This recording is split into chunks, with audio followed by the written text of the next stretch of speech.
Dia mengimbaukan Ijat zaman-zaman bercinta. Hai guys, hari ni nak share resepi tahu teratai. Jom saya tunjuk cara-cara buat dia.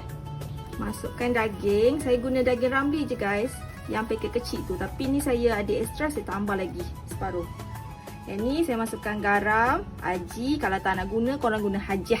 Lada hitam, lada putih. Just masukkan saja. Masukkan telur sebiji. Make sure tangan dah basuh ya. Lepas tu kacau rata. Okay, bila dia dah mix macam ni, kita ketepikan dia dulu. Okay, okay, ni tahu kita potong dia macam ni. Macam ni. Lepas tu kita terbalikkan dia. Bila dah terbalikkan, cebisan tahu ni jangan buang. Masukkan kat dalam daging ni. Kita dah asingkan tahu, lebisan tahu masuk dalam daging ni. Kita kacau, mix dia sampai rata.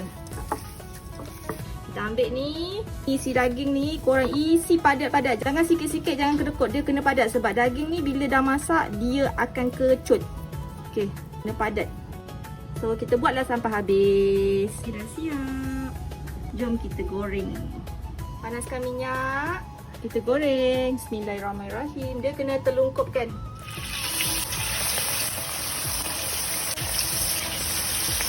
Macam dia.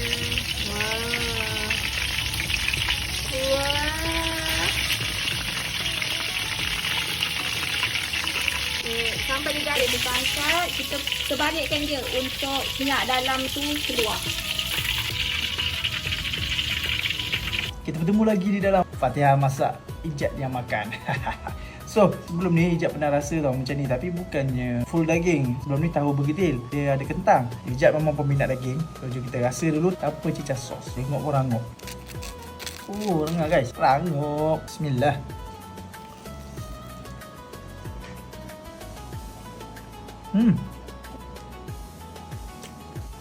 Sedap.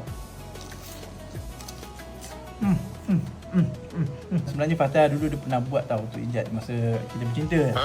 Lama bercinta dulu. So tu yang kali pertama, ni yang kali kedua. Lama gila kan. Ni anak dah 3 orang dah. Dah masuk 7 dah. Gurau. Jangan salah, tengok apa jadi.